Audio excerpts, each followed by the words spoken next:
What's up, Bug Dog with DD in the garage? I don't mind telling you, today it is friggin' frigid, but we're out here.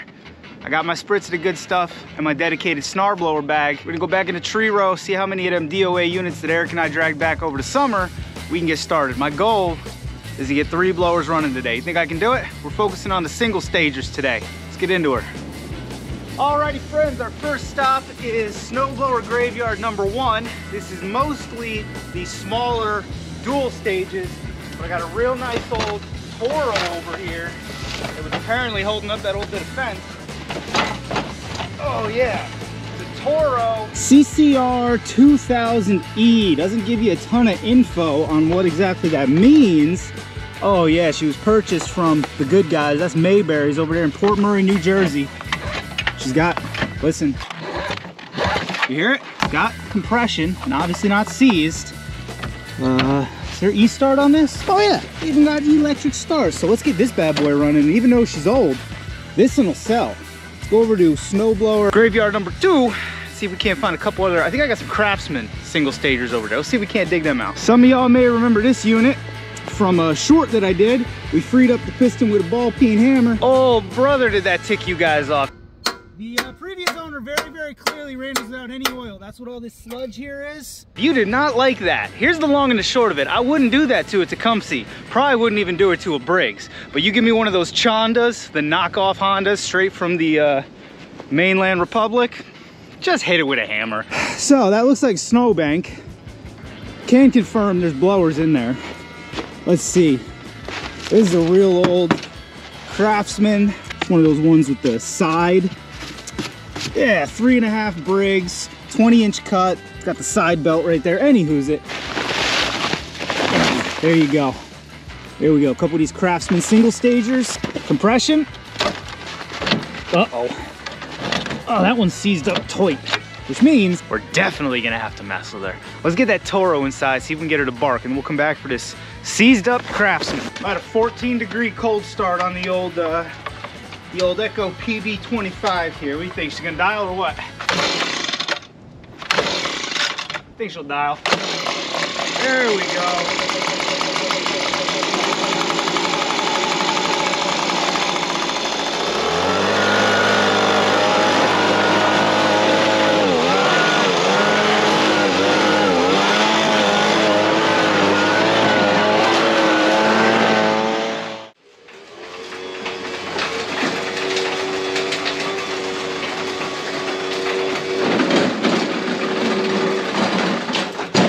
Alrighty, let's get to work.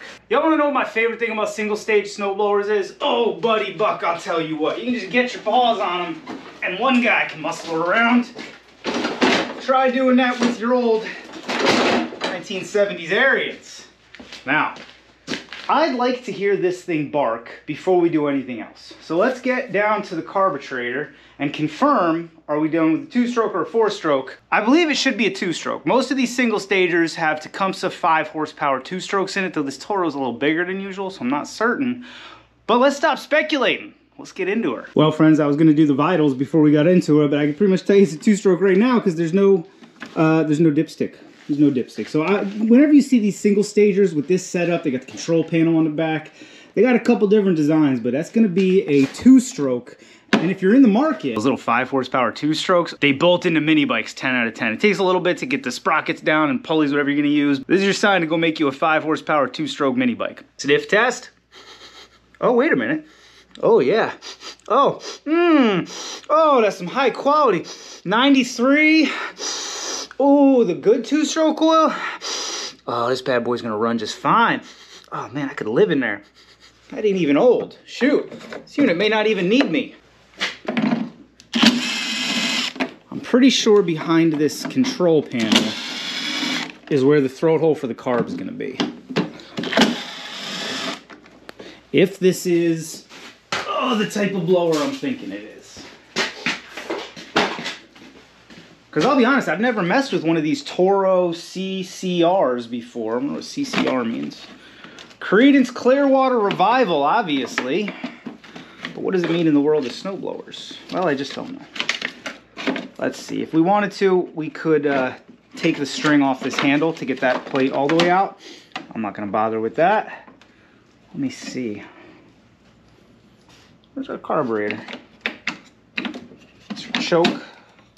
Oh, so carburetor's way down there. Here's the choke. And if you're looking down in there, I can't see. You can't see noofing, but carburetor's right there. Oh, actually, I got my fingers on the bowl. There's your carburetor right there. Got a little bit of schmutz on the bottom. I think we need to get this bottom belly pan off. That's really where we need to be playing.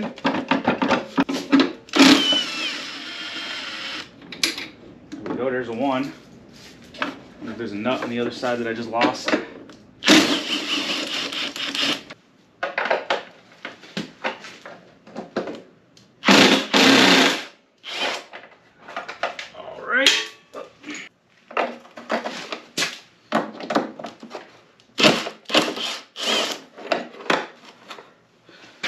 Go nuts, washers, the whole shebang. Oh goodness, everything's got to come off. It's all connected.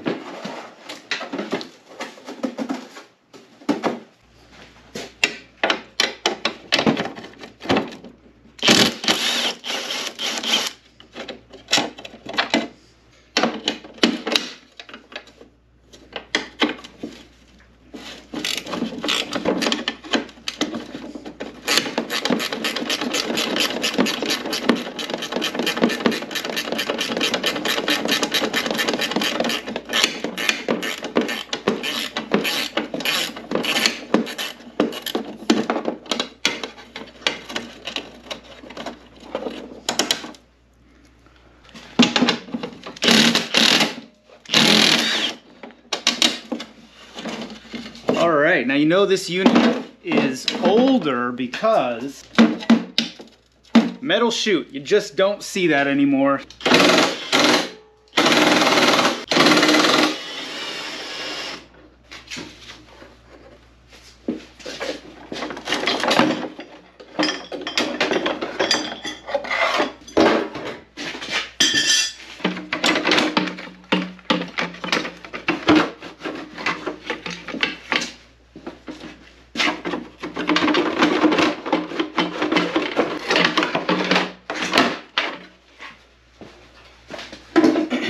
Alrighty friends, we have reached the carburetor and here's a surprise.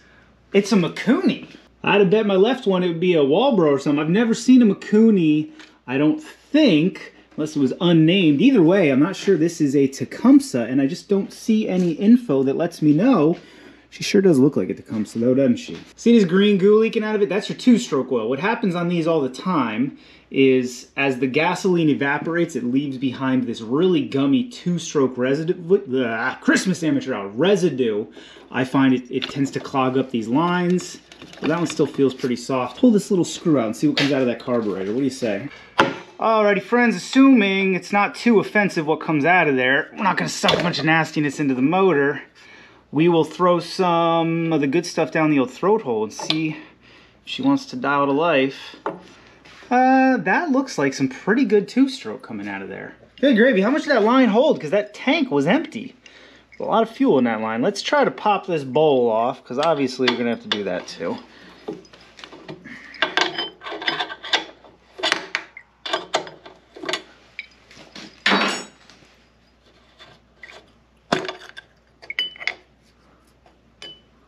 Oh, good gravy. Look at that chunk in there. Let's get this over to the bench. Friends, I tell you what, these two-stroke snowblowers are always something interesting. What is that? Is a chunk in there. What even is that? It's rust? Yeah, it's just rust. I wonder where it's from. Is it just from the bottom of this bowl? Yeah. So what happened was there was some water sitting in the bottom of this bowl, and it's such Chinesium pot metal they use. She just rusted and started flaking off. I'm glad we didn't try to run it. I would have hated to have sucked up that stuff into the rest of the carburetor. It's kind of a bummer. Once these bowls rust, they're really not good anymore. I've tried everything. There's no way really to bring them back around. Best you can do, wire brush them out a bit. and then just try to always keep them full of fuel. If there's fuel in there, you know, being a petroleum product, it'll lubricate that and won't start rusting. But as soon as the ethanol gas turns to water and it's sitting on the bottom, find a new bowl.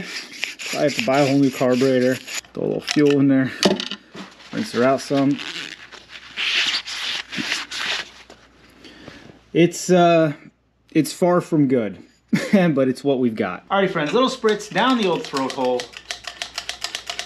And I'm gonna do my best to pull cord it without ripping it right off the old bench here. Let's see if she wants to chooch for us.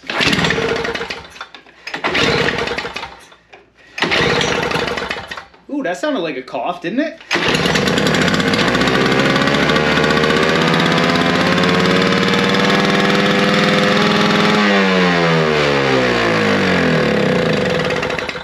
Big gravy. This thing was running on the residual line and the fuel in the line. That was Christmas. Well, let's take this thing outside, see if she wants to just run. I might not have had to take this whole thing apart. Alrighty friends, another little spritz down the old throat hole there. Turn the ignition on. And contact.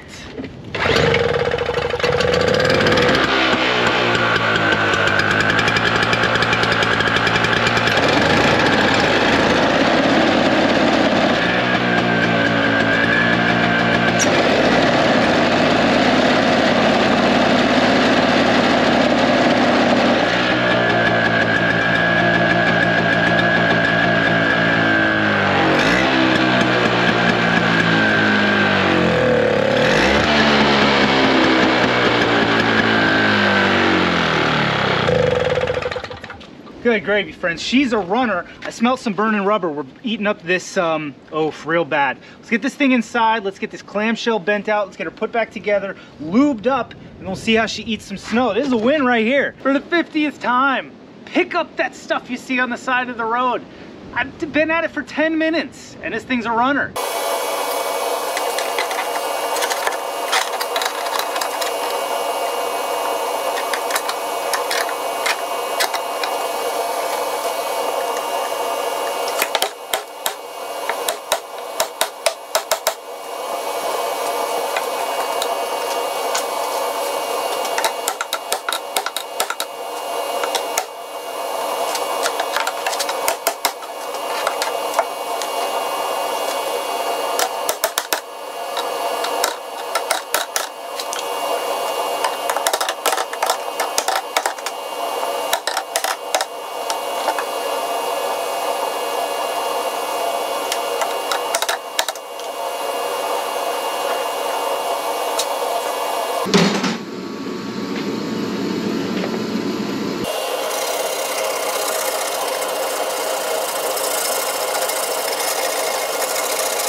Alrighty friends, in case you were wondering, painting that clamshell there is a real good idea, because this is where these units rot out and then they're useless, because you need to be able to seal this rubber against the side to really grab the snow. So yeah, painting over some rusty metal, not usually the best thing you can do, but in this case it's better than just leaving the machine as it is. We're gonna let this one sit in front of the torpedo heater, let that paint dry up, and we'll get it back together. I mean, I'm feeling pretty lucky. Let's get back out to the tree row, see if we can't get some of them Craftsmans running. That one that was seized, let's get it in here. Can we unseize it? I don't know. You have to watch the rest of the video to find out. Alrighty friends, I grabbed that other unit. It is a Craftsman 5 horsepower electric start, 21-inch auger propelled, AKA a single stage. It's got one auger. That auger throws the snow as well as propelling the machine. It does not have an impeller inside the way Christmas, what am I trying to say here? The way the bigger units do, like this guy over here. Here's a 2-stroke cycle. So when they talk about a 2-stage blower, what they're talking about is stage number 1 is this auger. That's what chews up the snow, moves it to the back of the machine, and then that impeller there moves several times faster than this outside auger. It's spinning that way, and it throws it up out of there. When you hear about someone losing a finger in a snow blower, They didn't get it caught in this big old auger here. You gotta be dumber than a box of hammers to mess that one up. That impeller's moving at lightning speed. You go put your hand down in there to clear something, and that auger comes around. Well, it's curtains for your fingers is what it is. I don't call them digit deleters to be cute. I know dudes that have lost fingers. One dude, he was so cold, he didn't even realize he lost a finger till he went inside. Terrifying. Stuck his hand down in there, whatever. He goes inside, pulls his glove off. He's down one finger. Christmas. Oh yeah, it's not budging, bud. But now a couple different things could be seized. Could just be the recoil, could be the motor itself. This thing has electric start. So let's go ahead and tip this thing over. First and foremost, these Craftsman ones are a heck of a lot easier to work on than that Toro because you flip her up and it's all right there. Let's see if the electric start will turn her over, and then we'll know, is it just the recoil or is there actually something gone wrong inside the motor there? All right, now turn ignition on, push the button. I don't know what in the world that was. Let's get this recoil off. We'll get a wrench on the main nut there and see if we can't pull her through.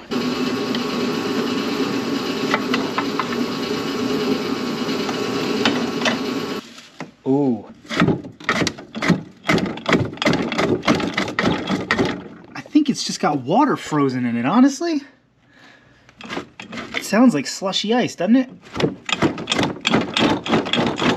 Yeah, it's loosening up the more I go.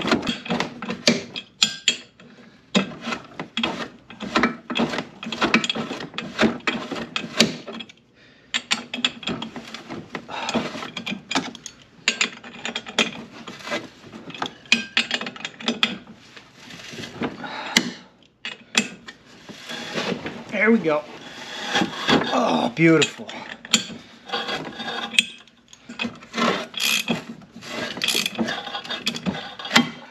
So there's your compression. Good.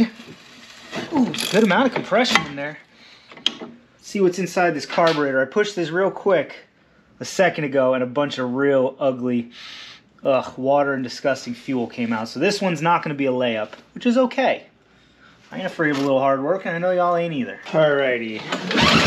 Oh yeah. So I think it got some rainwater, and it looks like it froze the bottom of that flywheel in the cowl housing there. That's 10 out of 10. Beautiful. All right, let's see how bad the stuff coming out of this carburetor is. All right, take your bets. This is gonna be another easy one. I don't think so. I think there's a bunch of water in this one. Oh yeah, we got the muddy buddy in this one. You know what? This is good. Oh, prove that I don't stage these. So this is definitely a Tecumseh. That other one's not a Tecumseh. Maybe it's a Briggs. I didn't know that Briggs made that little 5-horse jam, but that's what we were up against in there. I don't know how well y'all can tell, but it's a little bit of terrible fuel, a whole lot of water, and some pretty good debris from God knows what. Let's pop this bowl off, see how bad she actually is. That ain't the worst jet I've ever seen, but it certainly wasn't gonna run. We'll look at that up in the bench in a second. Let's see how this bowl looks. I'm guessing it's gonna be impressive. Frozen solid. I guess there was some water in there. Oh yeah. Ah! Aged whiskey, not fuel. So that stuff on the bottom is the water that was sitting in there. You can see the dark brown fuel. It's not good anymore. I do think we're gonna have to go through this carburetor. Yeah,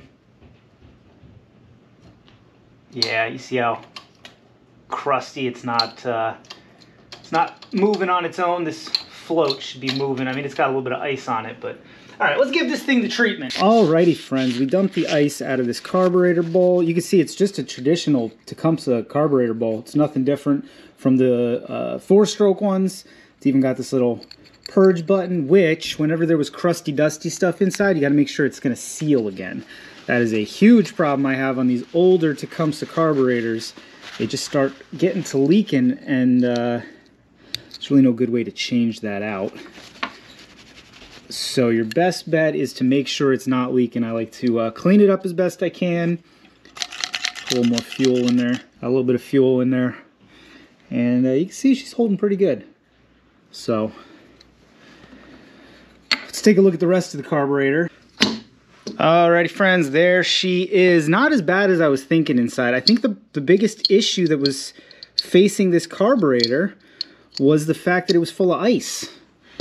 you know, via water. Now here's something interesting that I do not see on normal Tecumsehs. There's a spring along this to help keep this thing flipped up, which is very interesting.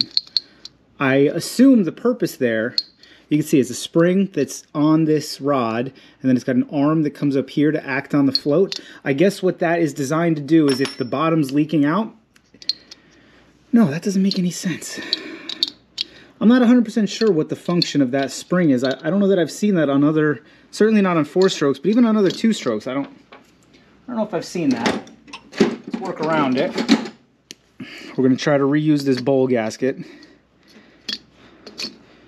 So that's a totally traditional float and needle for a Tecumseh, no big deal. The pin is the same, float's the same. Uh-oh. Can you hear that? There's a hole in this float. So I'm gonna have to go to the, we'll go to the pile, see if we can't find one.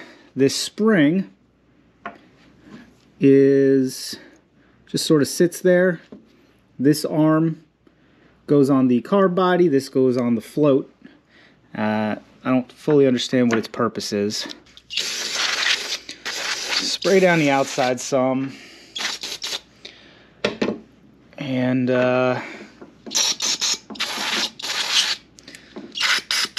we're gonna change that seat anyway because we have them. Let's see.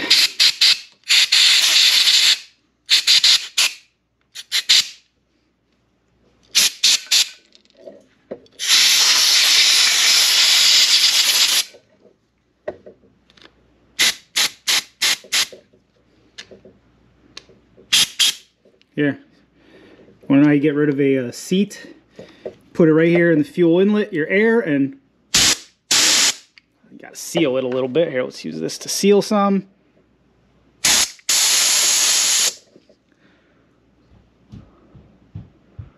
That seat blow out of there or still in there? There we go. You know it when you hear it.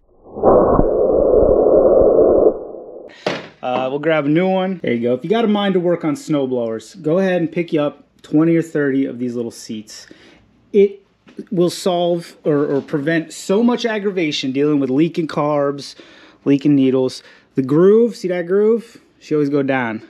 Now they make a special tool for seating these, but you don't need it.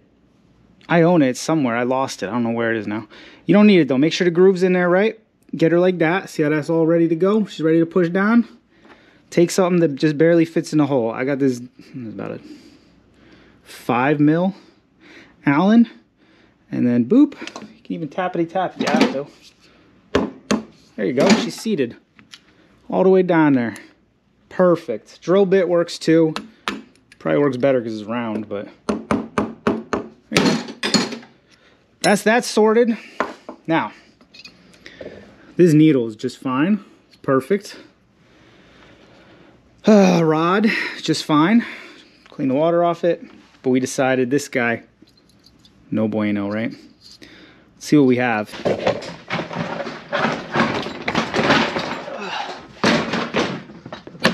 There we go. Tecumseh engine and carb box.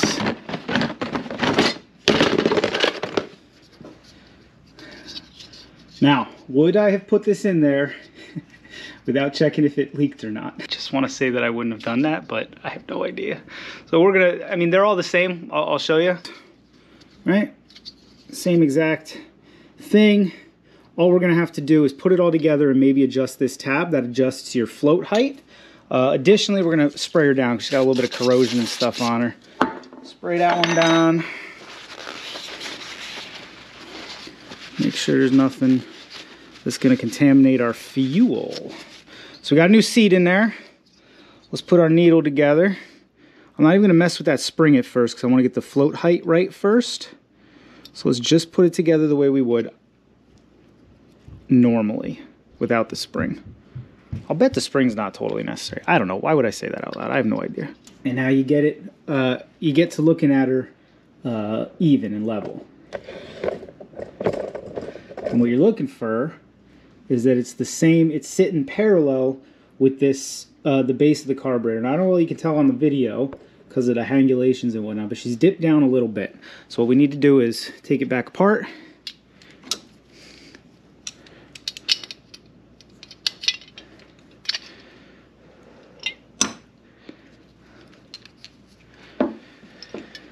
Take our float right here. You see that little tab? That's what holds the needle. And just edge it up just a little bit. Edge it up some.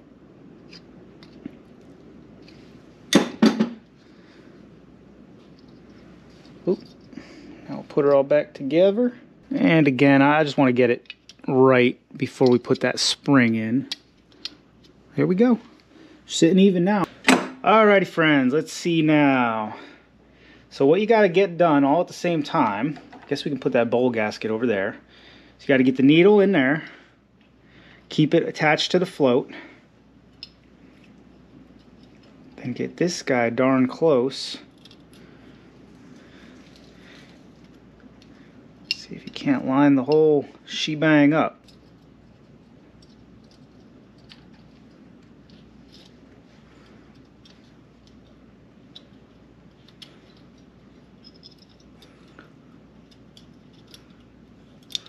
Huh. Well, it still jams up at the top, which is kind of a bummer.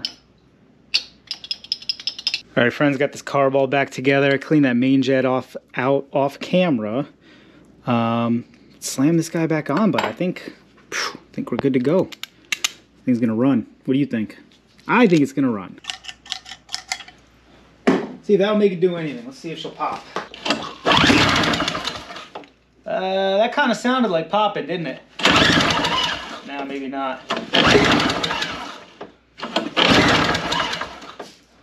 Ooh, you know what? If the cylinder was full of water, plug may be all chowdered. Alrighty. Moment of truth. What do you think? Full of ice, fouled out, full of water.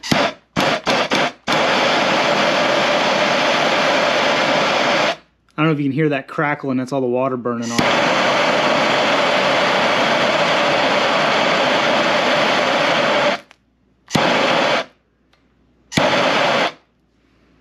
Some of you are probably gonna have a problem with me cleaning it that way. Go ahead and put the comment down in the squawk boxes. Oh boy, I love hearing what you guys don't like about me. I don't know if y'all can see that. Definitely has spark. Any way I could fire this guy down there?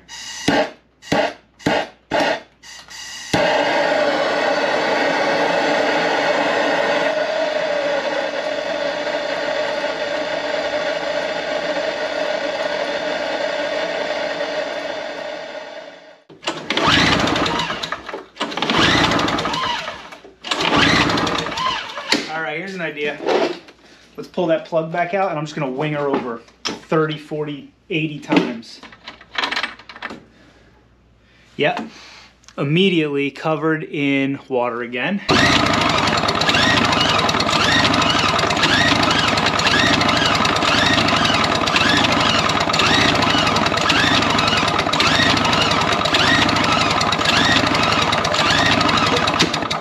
Alrighty. It's a lot of water coming out of there. Think that's enough water? Think she'll go? Who, buddy buck, I'll tell you what. I got both machines put back together. Pretty sure we're 10 out of 10. They're both gassed up. The only thing left for it, see if they'll bark, or if we're gonna have to come back in and take these things back apart. What do you say? Let's test the Toro first.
That sounded like she wanted to go.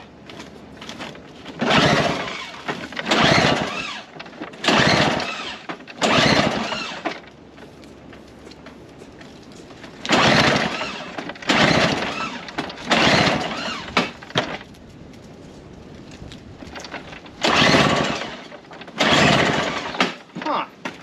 No choke? Guess we should make sure we're not pumping water up still. So it looks like we might be doing. Try to clear this a couple times. Let's see.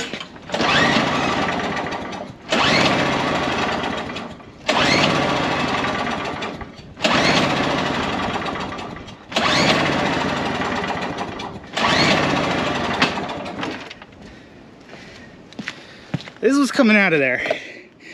It's water and oil and fuel. This machine needs to get, look at me. This machine needs to get gone through. It's not okay.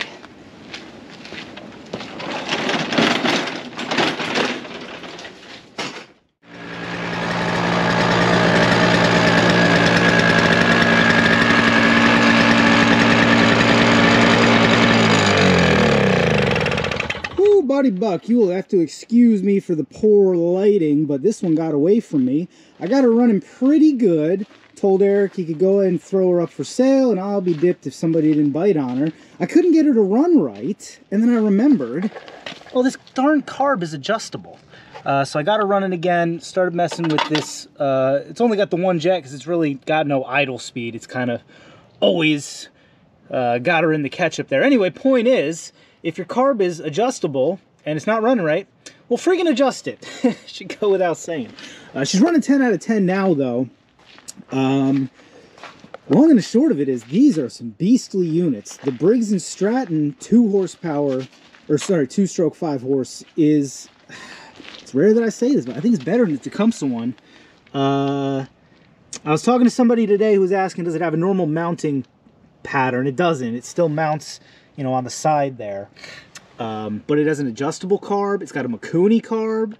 I don't know. I think if you wanted to make a scooter out of a little 2-stroke 5 horsepower, this would probably be the guy. Or if you wanted a great little single stage, these Toro CCRs from the 80s are just 10 out of 10. I mean, compared to this Craftsman unit, which, like I was mentioning, the crankcase is very clearly full of water. All right, these things are basically just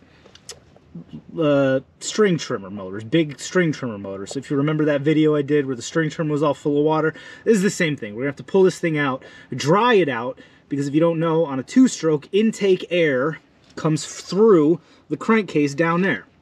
So the intake air is picking up a bunch of moisture, and then you got, you know, a swamp down in there instead of a combustible mixture of gases. Anyway, point is, we tried to get 2 running today.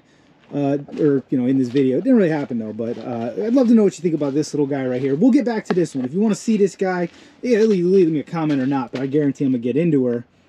Yeah, and see if we can't get her running. You know, there's very few Tecumsehs on this planet I'm willing to just give up on, so. The long and the short of it is that if it says Tecumseh on it, I'm going to get it running. I'm not going to leave her alone until we do. But this Briggs really surprised me. So, love to know, down there in the squawk boxes, you ever used one of these Toro Creedence Clearwater Revival units? You ever used one of these Briggs 5 horses with the Mikuni carb? That was a treat, wasn't it? Shoot, what would you pay for a unit like this? I'd be real interested to know what the used snowblower market looks like in the rest of the world. I'm not going to tell you what this one goes for here in Jersey, but enough that it was worth making this. Once again, sorry I'm not doing a more traditional outro. I'm trying to do this real quick before guy comes up the driveway to buy her. Leave me that comment down in the squawk box if you like the video. That's common sense. Subscribe to the channel. Maybe go check out our website, monkeywithatoolbox.com. If nothing else, appreciate the view. And if you like this, hey, go check out another one of my videos. If you like this one, you're going to like another one, right? Thanks for watching. See you next time. Stay tuned. We're going to get doing something with that. It's out of the tree row now, so now we got to do something with it. Anyway, catch you all next time.